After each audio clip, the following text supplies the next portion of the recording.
Jazakallahu khairan. Bismillahirrahmanirrahim. Assalamualaikum warahmatullahi wabarakatuh.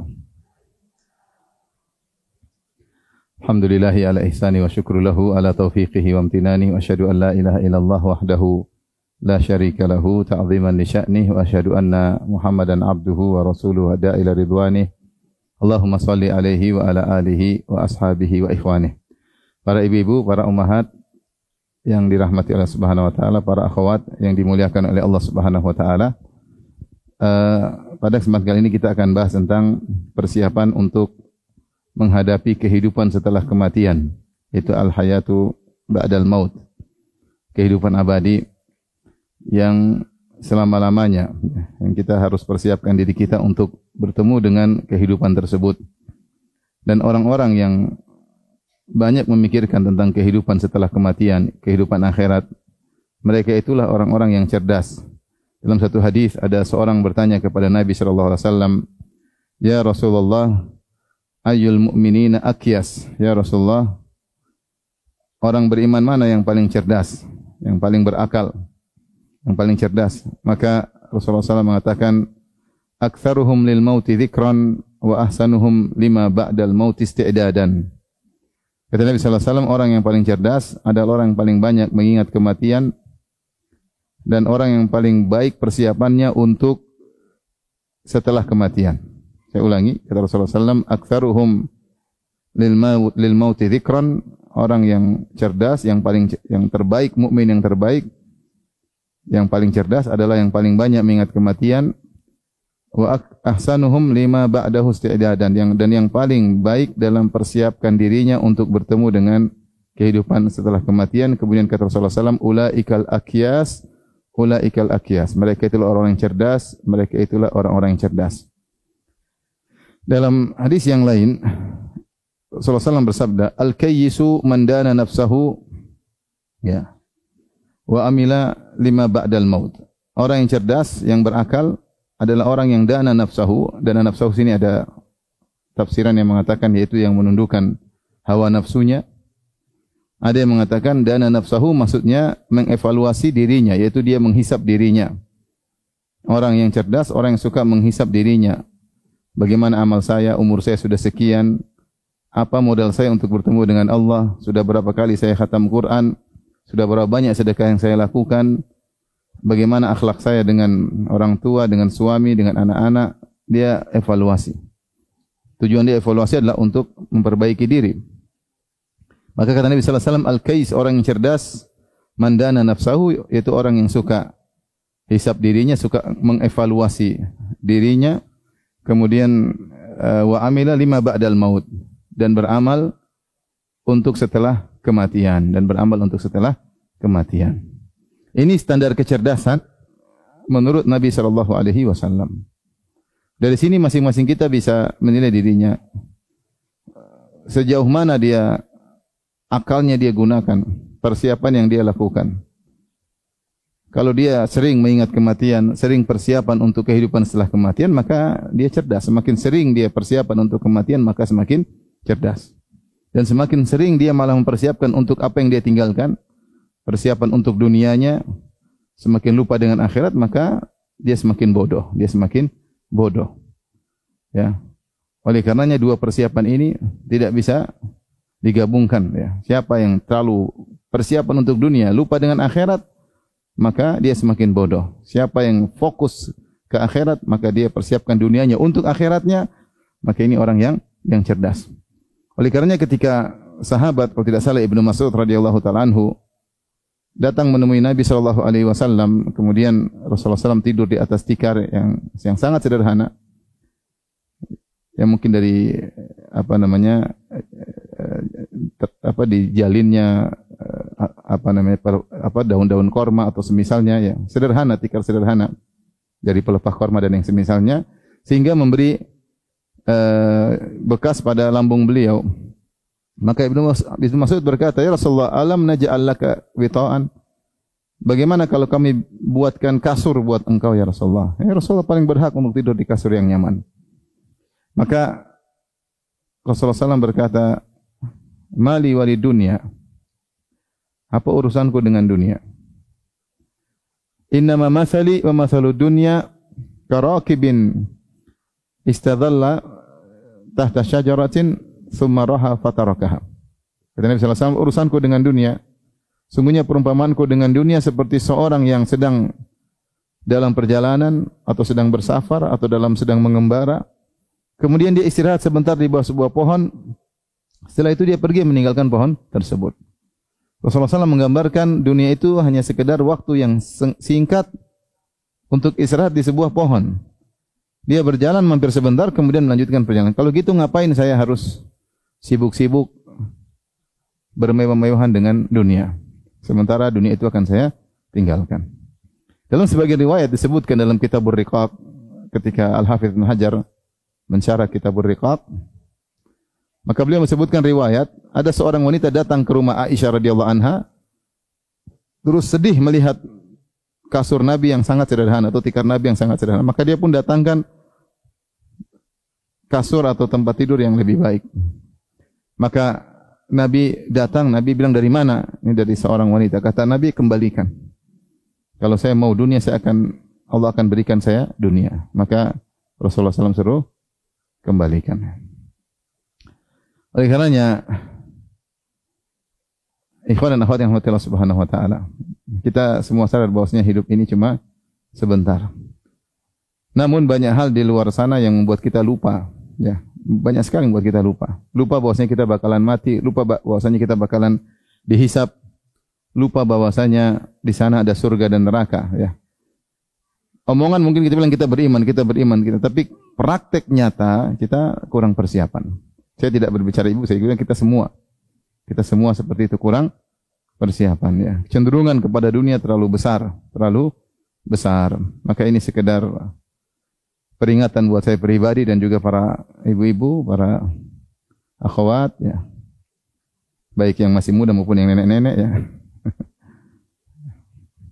Yang bentar lagi mati, ya. Yang muda bisa jadi lebih duluan mati daripada yang nenek-nenek, ya, kita enggak tahu. Tapi intinya kita semua bakalan mati. Maka silakan nikmati dunia, tapi rem-rem, jangan terlalu terlalaikan, ya. Maka pada kesempatan kali ini kita saling mengingatkan agar kita sama-sama bersiap-siap untuk bertemu dengan kehidupan setelah kematian.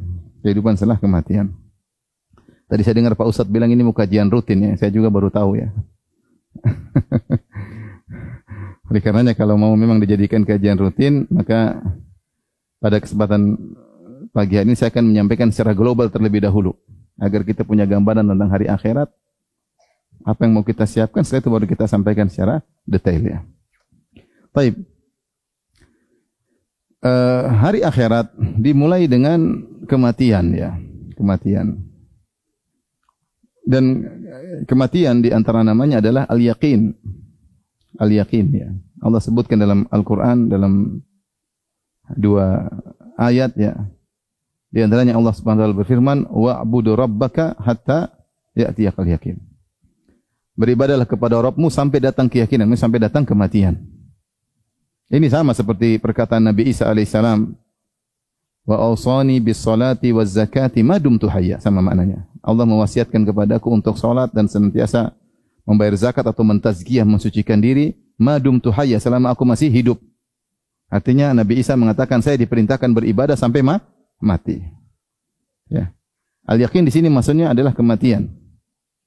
Wa'bud rabbaka hatta ya'tiyakal yaqin. Beribadahlah kepada Allah sampai datang kematian kepadamu. Dalam ayat yang lain juga Allah berfirman tentang orang penghuni surga bertanya kepada penghuni neraka, "Ma salakakum fi saqar?" Wahai penghuni neraka, apa yang buat kalian masuk dalam neraka Saqar? Qalu lam nakum minal musallin wa lam nakun nut'imul miskin wa kunna nakhudhu ma'al khaidin wa kunna nukadzibu biyaumiddin hatta atana al-yaqin. Kata penghuni neraka, kami dulu tidak salat, makanya kami diazab. Wa lam nakun nut'imul miskin, kami dulu cuek dengan orang miskin di sekitar kami. Kami tidak kasih makan mereka. Ya. Sampai sebenarnya dalam sebagian pendapat fikih, kalau ada orang kaya, kemudian tetangganya miskin, mati karena kelaparan, dia harus tanggung diatnya. Ada pendapat seperti itu. Dia harus tanggung, dia bayar, seakan-akan dia penyebab kematian apa? Orang miskin tersebut. Karena seorang beriman tidak boleh ada tetangganya apa? meninggal sampai gara-gara lapar, enggak boleh. Nah, ini kehidupan sekarang orang sibuk dengan kehidupannya, mana pikir tetangga kawan tidak dipedulikan. Kata mereka penghuni neraka, ya. Walam nakun nut'imul miskin, kami dahulu tidak beri makan kepada fakir miskin. Wa kunna nakhudhu ma'al khaidin, dan kami dahulu sering mengolok-olok tentang hari kemudian, hari kiamat, ya. Wa kunna nukadzibu biyaumiddin, kami dulu mendustakan hari kiamat. Hatta atana al-yaqin, sampai datang keyakinan kepada kami. Maksudnya sampai datang kematian, ya. Demikian juga hadis Nabi SAW ketika menyungguh sahabat Utsman bin Maz'un radhiyallahu taala anhu ketika meninggal dunia, maka Rasulullah SAW mengatakan amma huwa faqad ja'ahu al-yaqin. Ketika Rasulullah SAW mendatangi Utsman bin Maz'un, maka Rasulullah SAW berkata, amma huwa faqad ja'ahu al-yaqin wa inni la arju lahu khairan. Dia sudah datang kematian kepadanya, al-yaqin, dan aku berharap kebaikan baginya. Yang ingin saya sampaikan di sini bahwasanya di antara nama kematian adalah apa? Al-yaqin. Sebenarnya mengatakan kenapa kematian disebut al-yaqin? Karena kalau sudah mati semuanya jadi nyata. Yang kita dengar dulu ada namanya malaikat maut, ada namanya malaikat mungkar nakir, ada namanya alam barzah, semuanya jadi nyata. Kalau sekarang kita masih dengar-dengar, karena belum ada orang yang mati ketemu malaikat mungkar nakir kemudian balik lagi cerita, enggak ada. Belum ada. Oleh karenanya disebut dengan al-yaqin. Dan kita lihat orang-orang di sekitar kita sudah meninggal dunia, ya. Orang jauh, kawan, kerabat, orang terdekat, satu demi satu dipanggil oleh Allah Subhanahu wa taala. Ini start hari akhirat dimulai dengan apa? Dimulai dengan kematian. Karena begitu mati kita masuk alam yang baru. Jadi alam akhirat dimulai dengan alam barzakh dan seterusnya sampai surga atau neraka. Maka pada kesempatan ini saya akan menyampaikan secara singkat dan kemudian saya akan isyaratkan apa persiapan kita juga secara global bertemu dengan tahapan-tahapan tersebut. Jadi ibu catat, ya. Hari kemudian atau hari akhir dimulai dengan apa? Kematian. Dan kematian didahului dengan sakaratul maut. Kematian didahului dengan apa? Sakaratul maut. Jadi prosesnya sakaratul maut, kemudian ihtidhar itu proses ruh keluar dari jasad, namanya ihtidhar. Al-ihtidhar. Ta, dot, alif, ra. Al-ihtidhar ha, al-ihtidhar. Ha, ta, dot, alif, ra. Al-ihtidhar itu ketika proses nyawa mau keluar dari jasad. Ketika nyawa keluar dari jasad namanya kematian. Itulah yang disebut dengan apa? Al-yaqin. Keluar dari jasad namanya kematian. Setelah itu, setelah meninggal maka masuk dalam alam barzakh. Alam barzakh disebut barzakh karena dia merupakan perantara antara alam dunia dengan hari kiamat, hari kebangkitan. Disebut barzakh dalam bahasa Arab artinya apa? Perantara. Wa min waraihim barzakhun ila yaumi yub'atsun. Di baliknya ada perantara sampai hari kiamatnya. Allah berfirman, bainahuma barzakhun la yabghiyan. Di antara dua laut tersebut ada barzakh, yaitu ada perantara. Barzakh artinya perantara. Namun sering disebut dengan orang atau disebut oleh Nabi dengan alam kubur. Kenapa disebut dengan alam kubur? Karena kebanyakan orang meninggal masuk dalam kuburan. Kebanyakan orang meninggal dikubur. Maka siapapun yang meninggal dikubur atau tidak dikubur, dikremasi, dibakar, atau dimumi, ya, atau dimakan ikan hiu, atau apapun yang terjadi pada dia, maka dia akan ruhnya pindah dalam namanya alam barzakh, alam tersendiri. Kita di dunia ini kita mengalami dua alam. Atau sebelumnya namanya alam janin, kemudian kita alam dunia, keluar dari alam janin menuju alam dunia. Di alam dunia ini kita ada namanya alam mimpi dan alamnya nyata. Alam mimpi alam tersendiri. Alam mimpi alam tersendiri. Dia punya aturan-aturan sendiri dalam alam mimpi tersebut. Sebagaimana alam dunia juga punya aturan sendiri. Dan setelah ini ada namanya alam barzakh. Dia juga punya aturan sendiri. Maka jangan bilang saya buka kuburan kok enggak ada alamnya. Dia alam tersendiri. Meskipun orang tidak dikubur dia masuk alam tersendiri. Maka alam barzakh disebutkan ada yang diluaskan, ada yang disempitkan, ya. Sampai ada sungainya, ada yang disiksa, ada yang berbagai macam model. Alam tersendiri yang sangat gaib. Tetapi alam tersebut adalah disebut alam perantara. Berapa lama kita di alam barzakh? Sampai hari kiamat. Hari kiamat kapan kita nggak tahu. Bisa jadi 1000 tahun lagi, bisa jadi 1000 tahun lagi, bisa jadi 10.000 tahun lagi, kita nggak tahu. Yang perlu ibu-ibu pastikan bahwasanya keberadaan ibu-ibu di alam barzakh biasanya lebih lama daripada keberadaan di alam nyata ini, alam dunia ini. Kita hidup di dunia paling 60 sampai 70 tahun, itu pun belum tentu sampai. Ya. Banyak orang yang meninggal sebelum 50 tahun. Banyak orang meninggal bahkan sebelum 40 tahun. Yang hidup di atas 70 tahun sangat-sangat jarang. Ibu-ibu ada yang umur 70 tahun enggak? Enggak ada. Kalaupun hidup setelah 70 tahun, 80 tahun, hidup dengan tertatih-tatih, dengan susah. Sudah mulai linglung, sudah mulai pikun, sudah mulai mata enggak jelas, jalan juga setengah mati, tangan gerak sendiri. Kadang untuk ke belakang saja susah, harus ada yang nolong, sudah hidup susah. Umur panjang pun tidak nyaman dalam kehidupan tersebut. Taruhlah kita hidup 70 tahun. Berapa lama kita di alam barzakh? Bisa 100 tahun? Bisa. Bisa 2000 tahun? Bisa. Orang-orang yang sudah meninggal di zaman para sahabat 1400 tahun yang lalu, mereka sudah di alam barzakh 1400 tahun lalu. Maka seharusnya kita sadar bahwasanya persiapan kita untuk alam barzakh harus lebih baik daripada persiapan kita untuk menjalani kehidupan dunia ini, karena di alam barzakh ini bakalan lama. Nah, di alam barzakh ada beberapa kejadian, di antaranya namanya Dhaqtatul Qabr. Siapa yang masuk di alam barzakh maka kuburnya akan menghimpitnya. Ini sesuatu yang gaib, ya, semua akan menghimpitnya. Ini seperti suatu kesulitan yang akan dihadapi oleh siapa saja. Seperti kalau sakit ada namanya, kalau mati ada namanya rasa sakit. Demikian juga siapapun orangnya, meskipun soleh, dia akan mengalami namanya Dhaqtatul Qabr. Makanya Rasulullah SAW berkata, "Lau salima minha la salima Sa'ad bin Mu'adz radhiyallahu anhu." Rasulullah mengatakan ketika ditanya, "Ya Rasulullah, apakah ada Dhaqtatul Qabr, himpitan dalam kuburan?" Kata Nabi, kalau ada yang selamat darinya, tentu yang selamat adalah Sa'ad bin Mu'adz, yaitu seorang sahabat yang meninggal setelah perang Khandaq.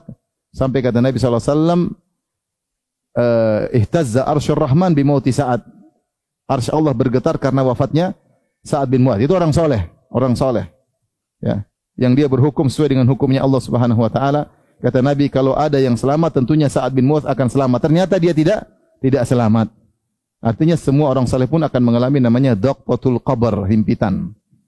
Cuma bedanya akan lepas lagi. Beda kalau orang kafir, non muslim, maka himpitan tersebut sangat keras sehingga tulang-tulang rusuknya jadi saling masuk di antaranya. Kalau orang beriman tidak. Cuma ada himpitan.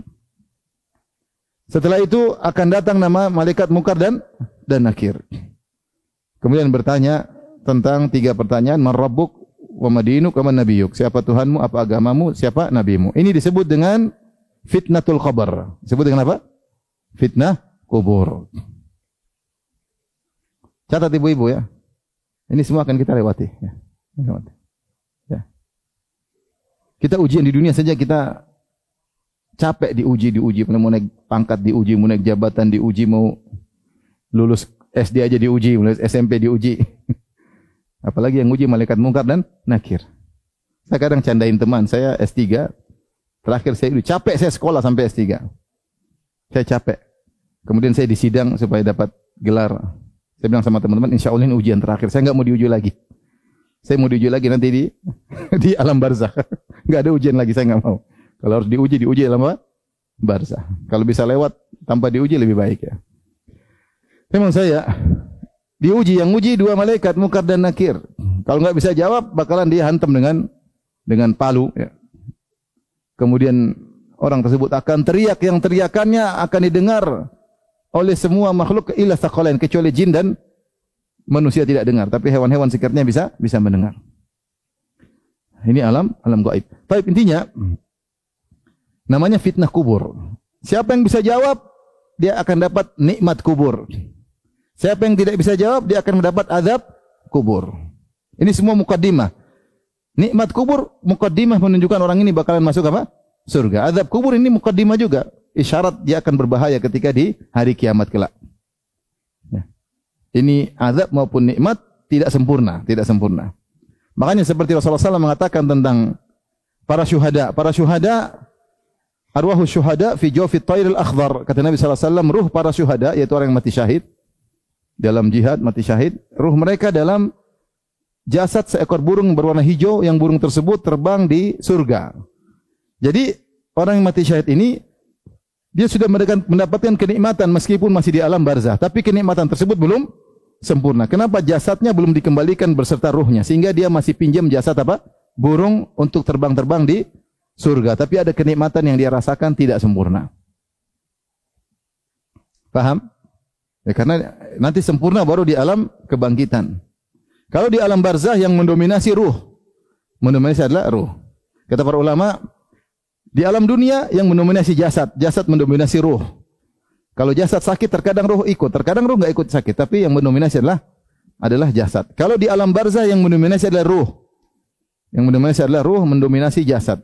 Nanti di hari kebangkitan sama-sama 50% atau sama-sama 100% kalau bilang ya. Jasad dan ruh sama-sama merasakan sempurna. Maka ketika di alam barzah ada namanya muqaddimah, baik nikmat maupun azab, tetapi tidak sempurna nikmat tersebut dan juga tidak sempurna azab tersebut. Jadi ibu-ibu, di alam barzah ada berapa peristiwa? Ada 3. Yang pertama namanya apa?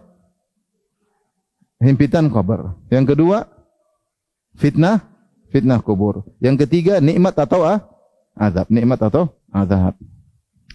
Baik. Ini sudah termasuk dalam akhirat. Kemudian seorang dalam alam barzah terus sampai akhirnya Allah tegakkan hari kiamat. Maka ditiupkanlah secara singkat, tiupkanlah sangkakala pertama, orang yang masih hidup pada mati semua. Wa nufikha fis suri fasa'iqa man fis samawati wa man fil ardi illa man syaa Allah. Ya, thumma nufikha fihi ukhra fa idahum qiyamun yanzurun. Maka ditiupkanlah sangkakala pertama oleh malaikat Israfil, entah kapan, yang jelas itu hari Jumat.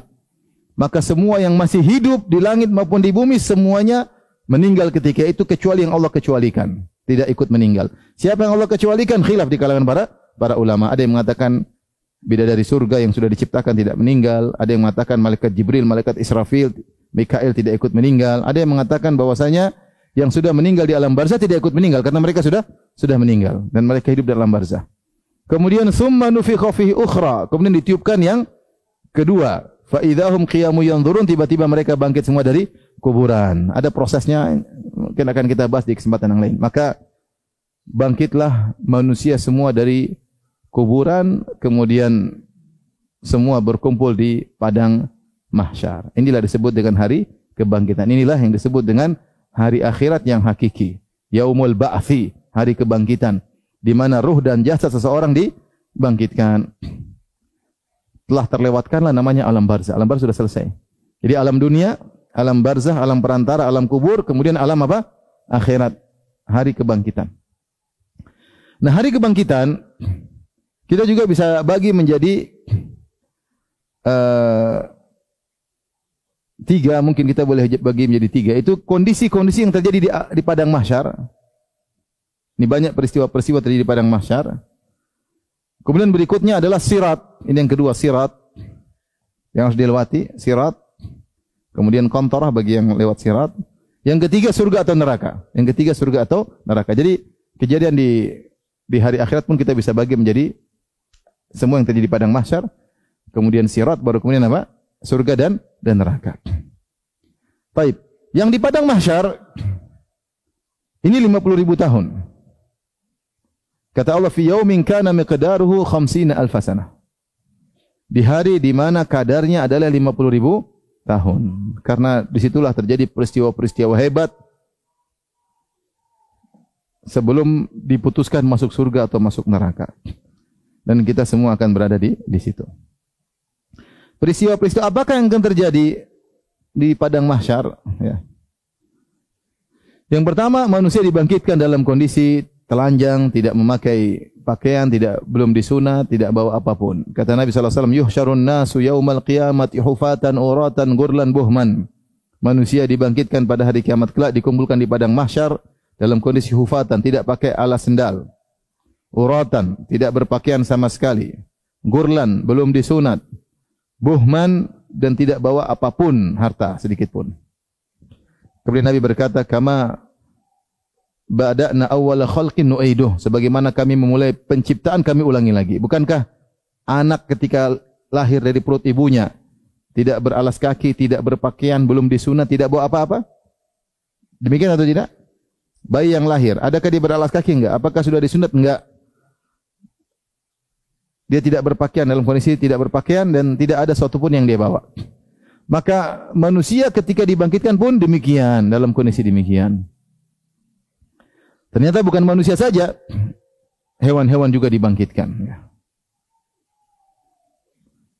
Wa ma min dabbatin fil ardi wala ta'irin yatiru bi janahihi illa umamun amsalukum ma faratna fil kitabi min syai' thumma ila rabbihim yuhsyarun. Kata Allah Subhanahu wa ta'ala, tidaklah hewan-hewan melata di atas muka bumi dan tidak juga burung-burung yang berterbangan. Illa umamun amsalukum, mereka juga umat-umat seperti kalian. Ya. Kemudian kata Allah, kemudian mereka akan dikumpulkan oleh Rabb mereka di padang mahsyar. Kata Allah dalam ayat yang lain, wa idzal wuhusyu husyirat, ketika hewan-hewan buas dikumpulkan oleh Allah pada hari kiamat kelak. Jadi hari yang sangat dahsyat. Qul innal awwalina wal akhirin lamajmu'una ila miqati yaumin ma'lum. Katakanlah bahwasanya seluruhnya yang pernah hidup dari awal sampai akhir semuanya akan dikumpulkan pada waktu yang telah ditentukan. Semuanya, manusia, jin-jin, hewan-hewan, semua dikumpulkan di suatu padang namanya padang mahsyar. Dalam kondisi tidak berpakaian, dalam kondisi tidak beralaskan kaki dan tidak bawa apa-apa, dalam kondisi belum disunat. Subhanallah, demikianlah kondisi manusia. Harta yang kita kumpulkan selama ini, kita masuk alam barzah tidak kita bawa. Ketika kita bangkit pun tidak ada yang kita bawa. Tidak yang kita bawa. Maka ketika dibangkitkan, kata Nabi SAW, awwalu man yuksa minal khalaiq Ibrahim. Yang pertama kali dipakaikan pakaian oleh Allah adalah Ibrahim alaihissalam. Ada yang mengatakan, kenapa Ibrahim alaihissalam duluan pakai baju? Karena dia pernah ketika akan dibakar oleh kaumnya, dibuka bajunya untuk dibakar. Allah muliakan dia. Dia pernah dipaksa untuk buka bajunya karena membela tauhid, karena mengingkari kesyirikan. Maka pada hari itu Allah muliakan beliaulah yang pertama kali digunakan baju oleh Allah Subhanahu wa taala. Kemudian manusia yang lain juga berpakaian. Setelah itu mereka menunggu di padang mahsyar dengan kondisi yang sangat mengenaskan. Tuduna syams, matahari diturunkan dalam jarak 1 mil. Panas sekali. Kata Allah, wa idzal ardu muddat, ketika bumi ditarik, bumi menjadi sangat luas. Ada yang mengatakan didatarkan. Tadinya bulat didatarkan sehingga menampung seluruh manusia. Ya, Rasulullah SAW kabarkan tentang padang mahsyar tersebut, ya, laisa fiha ma'lamun li ahad. Padang mahsyar tersebut datar, tidak ada tanda-tanda apapun, tidak ada pelang, tidak ada gunung, tidak ada lembah, tidak ada. Tidak ada pohon, tidak ada tempat berteduh. Ya. La yakhfa ala Allahi minhum syai'. Tidak ada yang tersembunyi. Kalau kita di dunia masih bisa bersembunyi, mungkin di goa, di sumur, di bawah pohon, di sana semua terbuka. Terbuka. Maka sebagian ulama mengatakan terkumpullah 2 panas yang luar biasa. Pertama, panas matahari yang jaraknya 1 mil. Kedua, panas manusia berdesak-desakan ketika itu. Berdesak-desakan, keringat bercucuran. Sampai ada yang keringatnya sampai mata kaki, ada yang sampai betisnya, ada yang sampai lututnya, ila haqawaihi, ada yang sampai di bokongnya, dan ada sampai wa minhum man yaljumuhu al-araqu iljaman, ada yang sampai di mulutnya. Masing-masing keringatnya sesuai dengan amal perbuatannya, sehingga panas luar biasa, matahari 1 mil dan mereka berdekat-dekatan. Tidak ada yang duduk. Kata Allah, fa idzahum qiyamu yanzurun. Mereka tiba-tiba berdiri menunggu. Yanzurun artinya menunggu. Menunggu Allah datang untuk mulai persidangan. Jadi ini hari yang sangat meletihkan dan melelahkan. Ini kita akan menghadapi itu semua. Makanya di antara nama kiamat adalah Yaumul Qiyamah. Al-Qiyamah diambil dari qiyam, maksudnya berdiri. Karena manusia semuanya berdiri. Tidak ada yang duduk, tidak ada yang berbaring. Semuanya berdiri menanti, dan 50.000 tahun panas yang sangat panas. Akhirnya orang-orang gelisah, mereka tidak kuat. Sehingga akhirnya mereka pergi ke para nabi untuk agar memohon para nabi minta syafaat kepada Allah Subhanahu wa taala. Maka mereka pergilah kepada Nabi Adam. Manusia datang Nabi Adam. Mereka mengatakan, "Ya Adam, anta abul bashar, wahai Adam, sungguhnya engkau adalah nenek moyang manusia. Khalaqakallahu biyadayhi, Allah telah memuliakan engkau, Allah ciptakan engkau dengan kedua tangannya. Wa asjadalaka malaikatahu, dan Allah menyuruh malaikat untuk sujud kepadamu." Allah muliakan Adam. Allah ciptakan Adam dengan kedua tangannya. Allah ciptakan di langit. Allah muliakan. Allah suruh malaikat sujud. Engkau mulia. Engkau manusia pertama. Prototipe pertama manusia adalah engkau. Engkau adalah nenek moyang kami semuanya. Kata manusia ketika itu, "Ama tara ma nahnu fih?" Tidakkah kau lihat bagaimana kondisi kami? "Ama tara ma balagha bina?" Tidakkah kau lihat kepayahan yang kami rasakan? "Isfa' lana inda rabbik." Tolong minta syafaat kepada Allah. Kami minta, berilah syafaat agar Allah mulai persidangan. Adam alaihissalam takut ketika itu. Adam mengatakan, "Inna rabbi qad ghadiba al-yawma ghadaban lam yaghdab qablahu mithlahu wa lan yaghdab ba'dahu mithlahu." Sungguhnya Rabbku sedang murka pada hari ini. Dia tidak pernah murka seperti ini sebelumnya, dan dia tidak bakalan murka setelahnya seperti ini. Sungguhnya dia telah melarangku untuk makan mendekati sebuah pohon dan aku langgar. Adam ketika itu ingat kembali dosa yang pernah dia lakukan. Padahal dosa tersebut sudah dia bertobat darinya dan Allah telah menerima tobatnya. Allah mengilhamkan Adam ketika Adam dan Hawa makan dari buah tersebut. Allah berkata, "Fatalaqqa Adamu min rabbih kalimatin fataba alaih." Maka Adam menerima ajaran dari Allah bagaimana cara bertobat. Adam bingung cara bertobat bagaimana. Dia baru pertama kali bermaksiat. Bingung cara bertobat, maka Allah ajarkan doanya, "Rabbana zalamna anfusana wa illam taghfir lana wa tarhamna lanakunna minal khasirin." Ya Allah, sungguh kami telah menzalimi diri kami. Wa illam tarhamna, kalau kau tidak sayang kepada kami dan tidak mengampuni kami, sungguh kami termasuk orang yang merugi. Allah terima tobatnya Adam atau tidak? Terima. Kata Allah, "Fataba alaih." Jadi ini dosa Adam sudah bertobat darinya.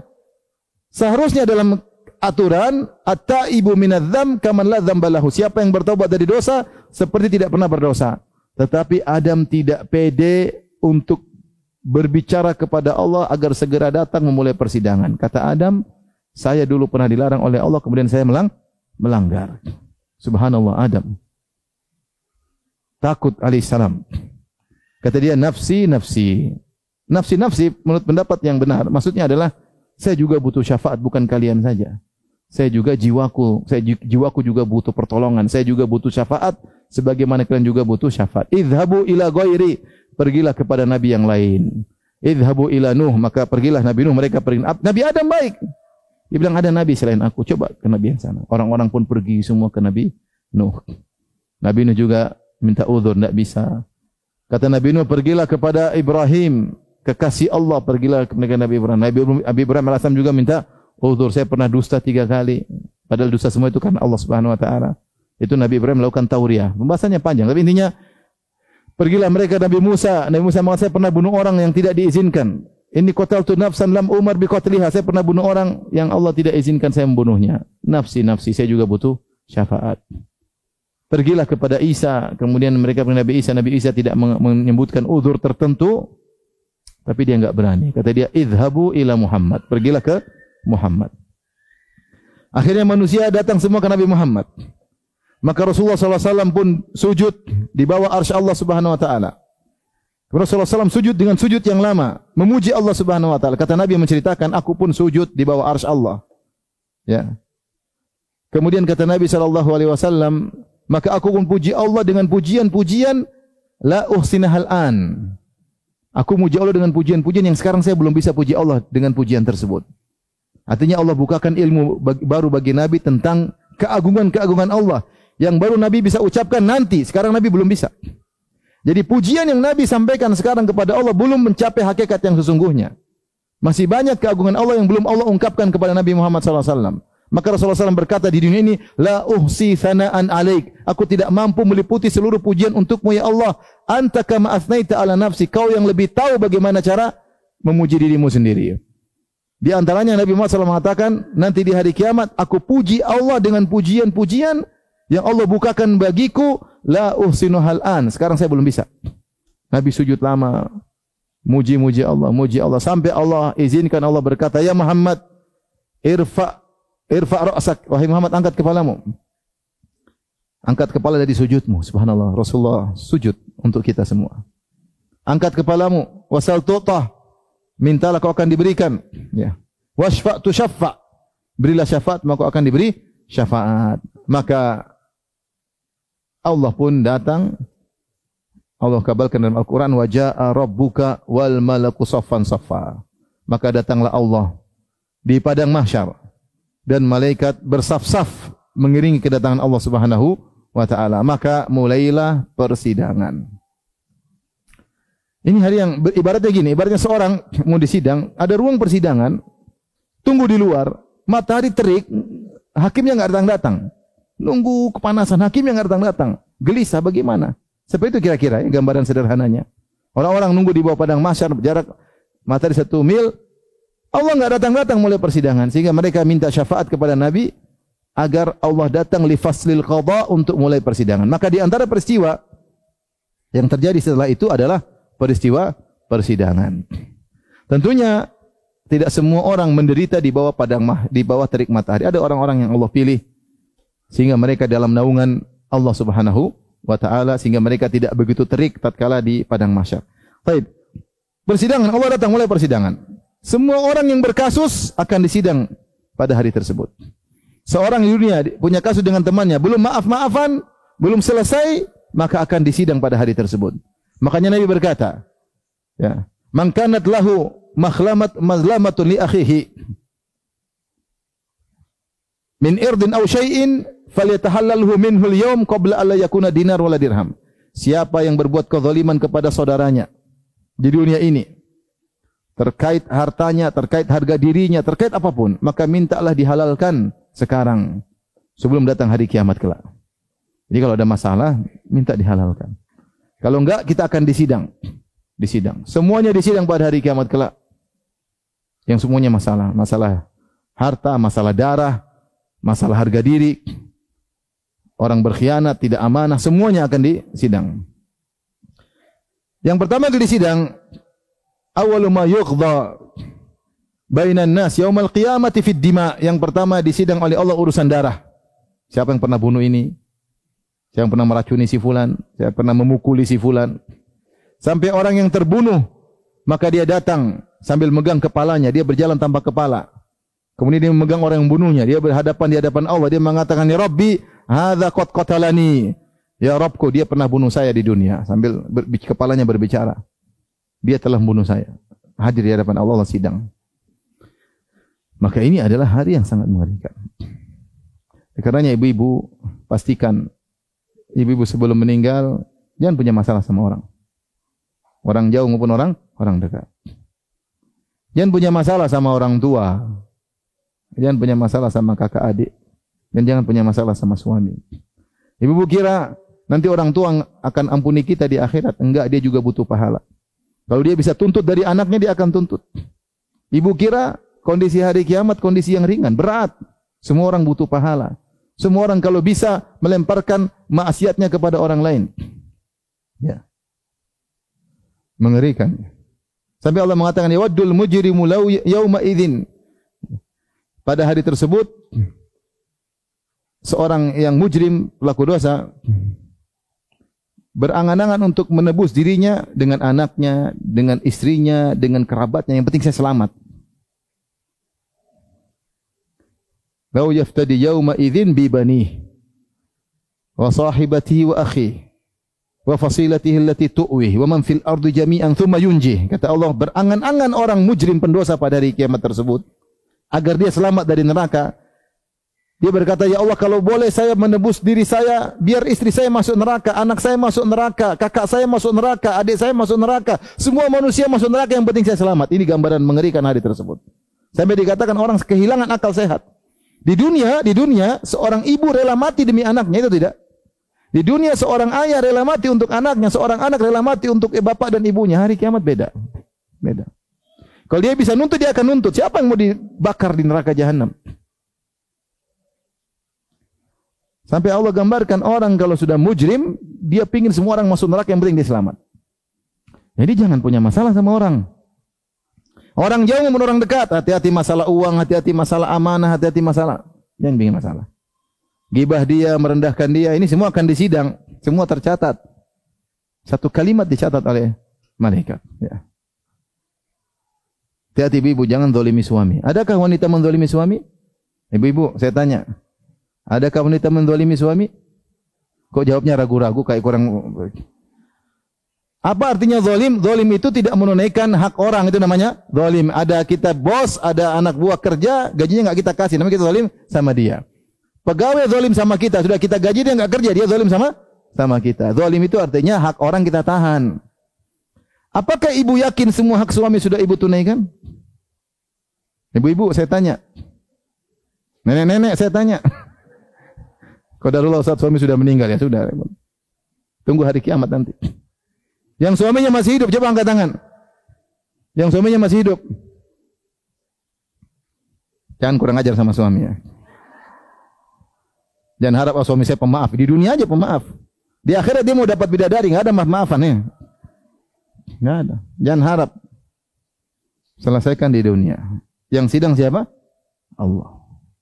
Maka hari tersebut hari yang sangat mengerikan ketika seorang mendolimi banyak orang. Pejabat-pejabat yang kurang ajar, yang korupsi harta rakyat, hari itu menderita. Dia harus disidang melawan mungkin ratusan ribu orang, jutaan orang yang dia zalimi. Yang buat keputusan-keputusan mendolimi masyarakat, dia akan terhina pada hari tersebut. Kalau dia baik, dia akan mulia. Kalau dia zalim, beda zalimi satu orang, beda dengan zalimi 1 juta orang. Allah akan sidang. Makanya apa kata Umar bin Khattab radhiyallahu anhu? Perkataannya ini, dia seorang pejabat khalifah, tinggal di Madinah.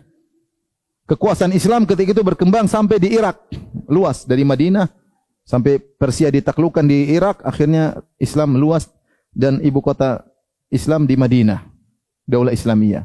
Khalifahnya Umar bin Khattab. Kata Umar bin Khattab, "Lau atharat baghlatan fil Iraq, la dhanantu anna Allah sa'iluni lima lam tusawwi laha al-ardha ya Umar."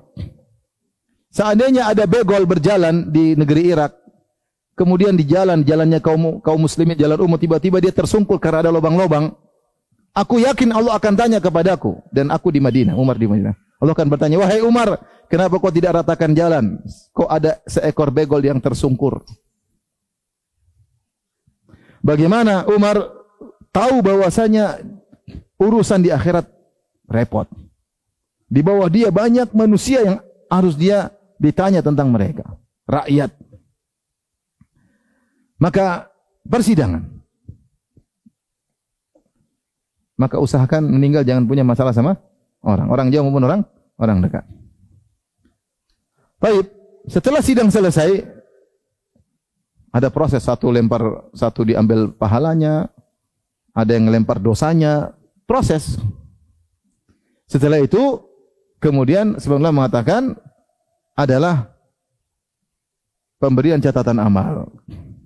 Ini urutan, peristiwa semua ada, tapi urutan ada ijtihad di kalangan para ulama. Ada yang mengatakan hisab dulu baru pemberian catatan amal, ada yang mengatakan logika menunjukkan pemberian catatan amal baru kemudian apa? Hisab ya. Di padang mahsyar juga ada namanya telaga Nabi, tapi di mana terjadinya telaga Nabi, manusia melihat telaga Nabi, maka khilaf juga di kalangan para ulama. Sebenarnya mengatakan manusia datang ke telaga Nabi sebelum Allah datang. Karena disitulah puncak-puncak kehausan.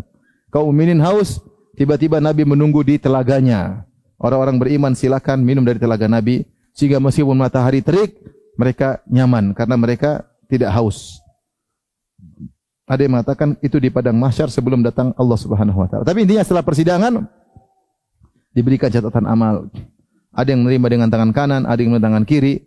Setelah catatan amal maka baru hisab. Ya. Iqra kitabak. Kafa bi nafsika al-yawma 'alaika hasiba. Bacalah catatan amalmu. Kau sendiri sudah tahu ya. Kitab catatan amal tersebut la yughadiru saghiratan wala kabiratan illa ahsaha. Tidak ada satu perkara pun kecil maupun besar kecuali tercatat. Tidak ada yang lolos dari catatan. Sampai-sampai Imam Ahmad diriwayatkan ketika dia sakit, kemudian dia mulai mengeluh kesakitan dan dia tidak mengapa orang, aduh, yang penting bukan mengeluh kepada Allah, dia sekedar saya sedang sakit. Kalau orang tanya kamu sakit, kita bisa bilang saya sedang sakit, boleh atau tidak? Boleh. Sakit enggak? Iya, lagi sakit. Tapi Imam Ahmad itu sampai ada yang tegur Imam Ahmad, malaikat mencatat semuanya. Akhirnya Imam Ahmad ketika sakit dia tidak mengeluarkan suara aduh lagi, enggak. Takut dicatat apa? Malaikat. Kita mana pernah pikir situ, mau ngomong, mau ngomel, mau komentar, jelek-jelekin orang. Buka aja Facebook, lihat komentar manusia. Wah, deh. Mau nuduh macam-macam, mau terserah orang sedang bicara, mau rendahkan orang, mau ini, mau apa, terserah bicara, seakan-akan enggak ada malaikat yang catat.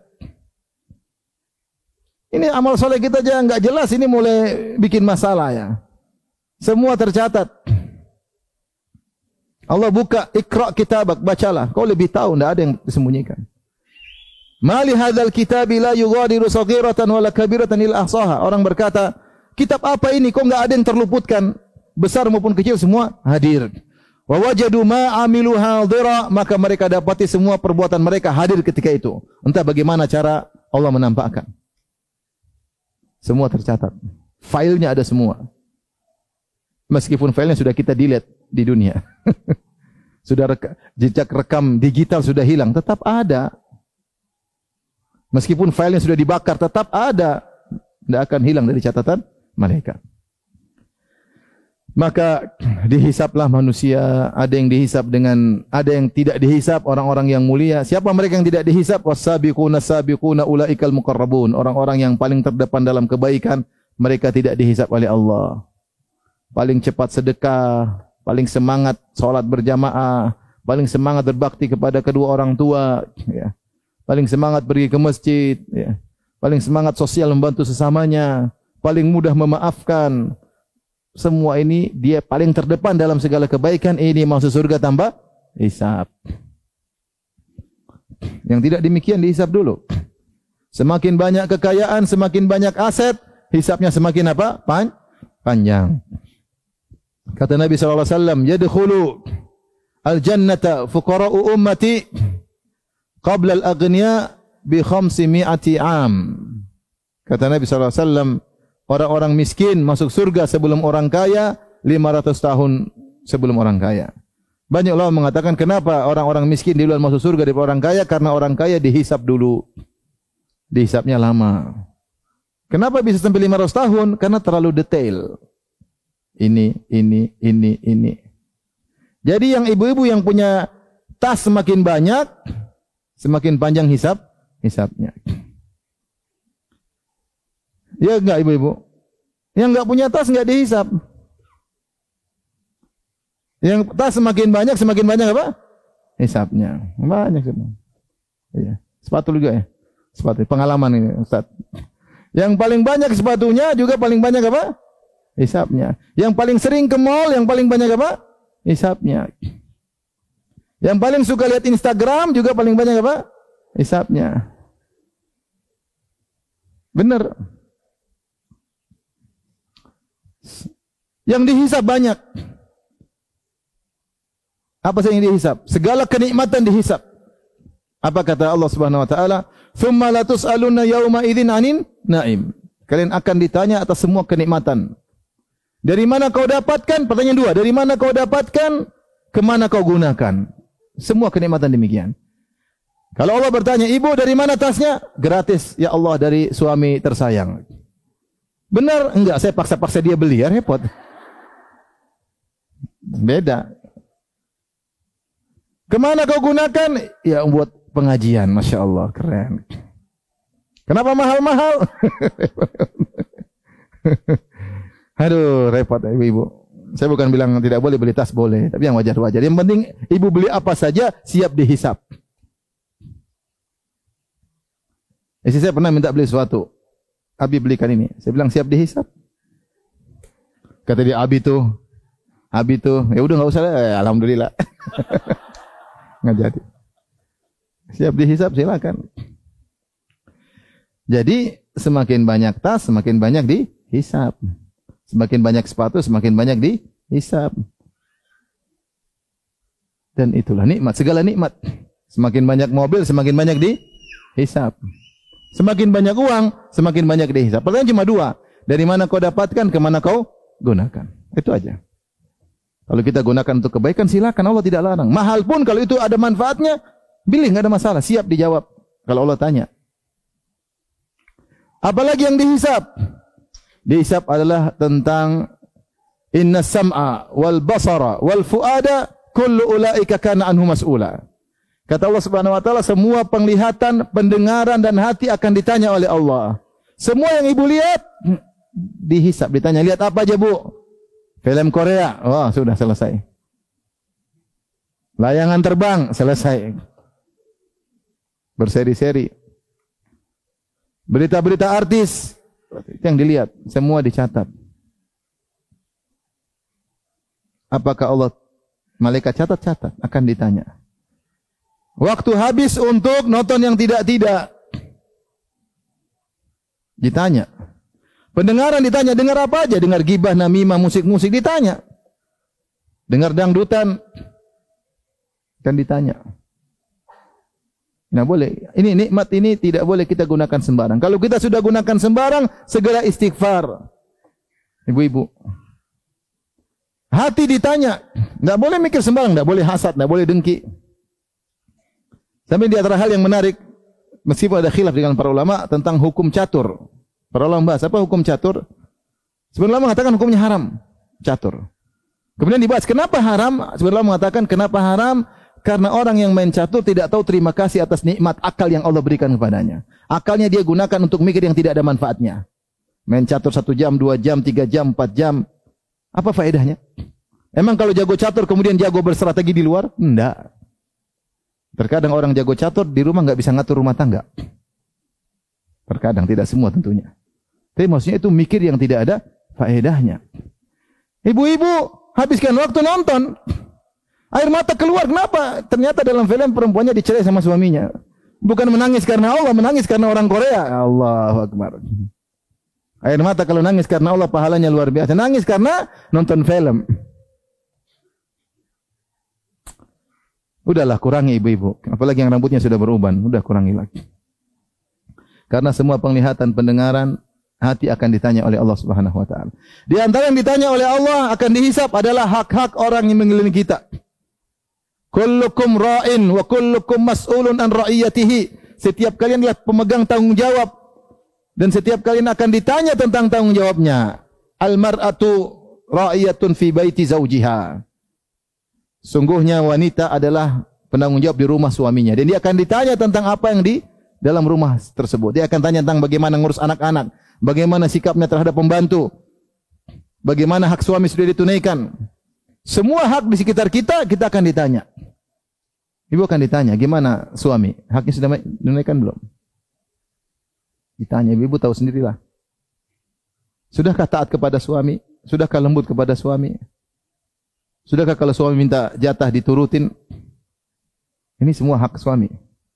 Sudahkah kalau keluar rumah minta izin sama suami? Maka itu semua akan ditanya. Hati-hati ibu-ibu. Kata Nabi SAW, la tu'addil mar'atu haqqallah hatta tu'addiya haqqa zawjiha. Tidak mungkin seorang wanita menunaikan hak Allah sampai dia menunaikan hak suaminya. Betapa banyak wanita masuk neraka gara-gara tidak menunaikan hak suaminya. Anak-anak sudah dididik dengan baik atau tidak? Dan sampai ibu sibuk main HP, anak-anak tidak ditanya bagaimana pendidikannya, tidak diajarin sholat, tidak dinasehati, dibiarkan main saja, dipikirkan dunia saja, tidak dipikirkan akhirat. Betapa banyak ibu sekarang mikir dunia anak-anak. Anak juga sukses itu, agamanya tidak dipikirkan.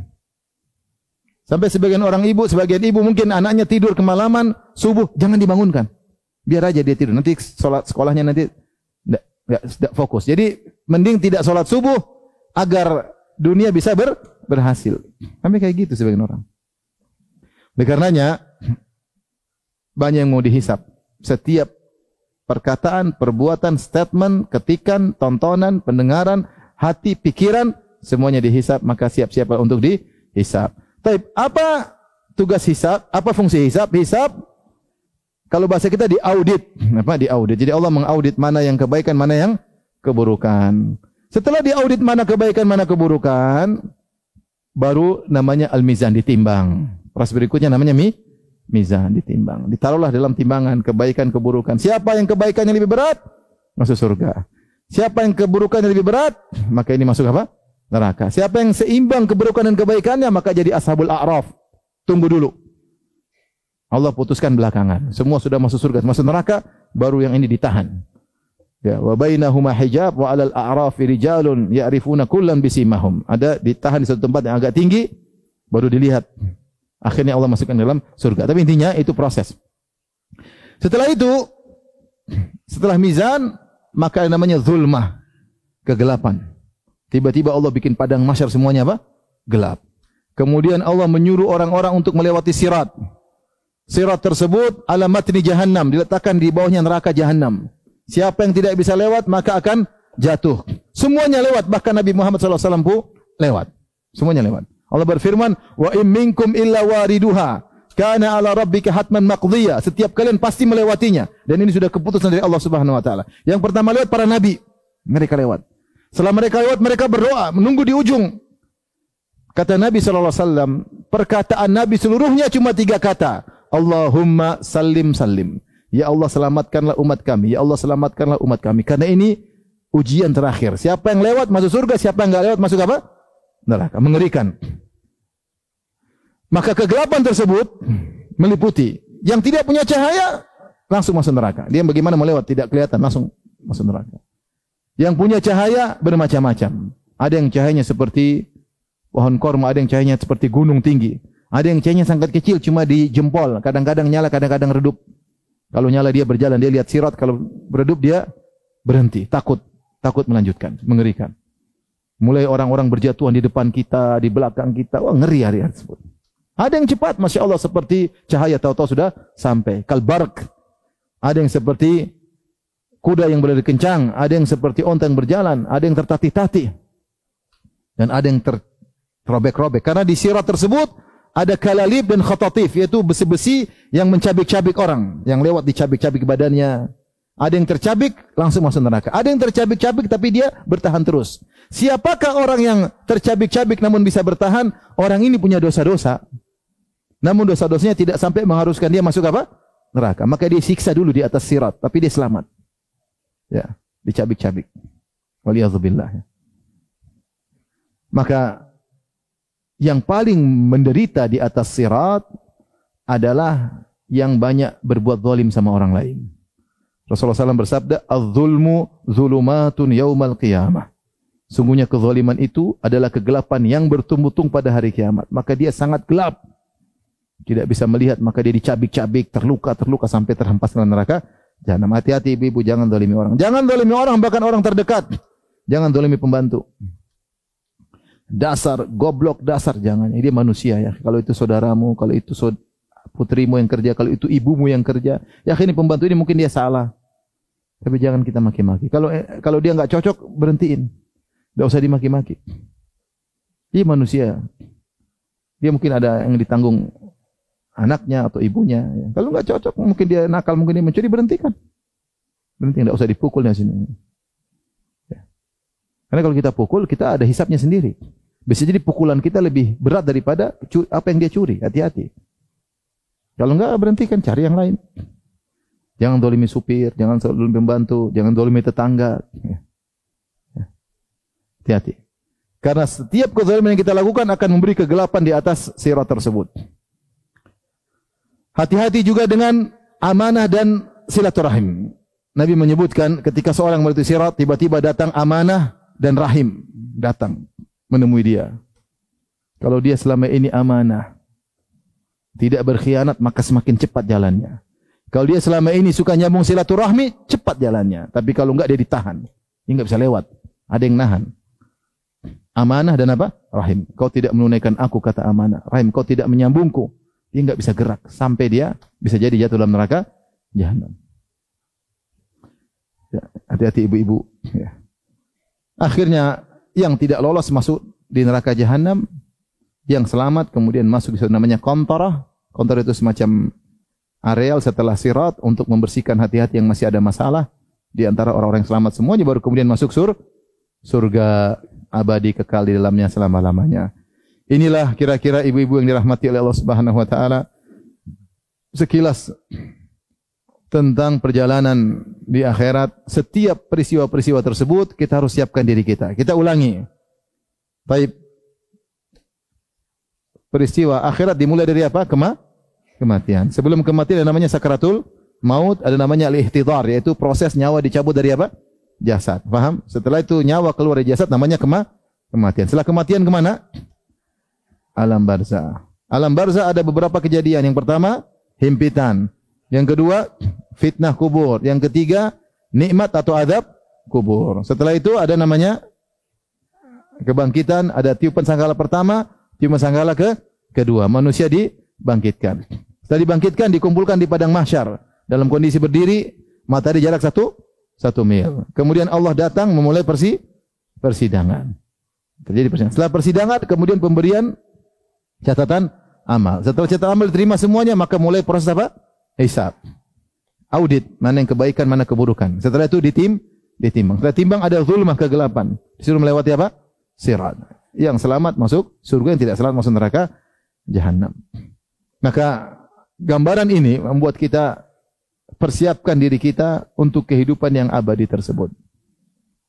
Makanya kalau mau lihat sesuatu ingat saya bakalan dihisab. Kalau zalimi orang udah nanti sirat gimana ceritanya? Saya jangan zalimi deh. Kalau dia zalimi kita mending kita sabar ya. Khawatir kita balas kezaliman dengan yang lebih, jangan sabar. Orang maki-maki ya udah itu penggugur dosa-dosa kita.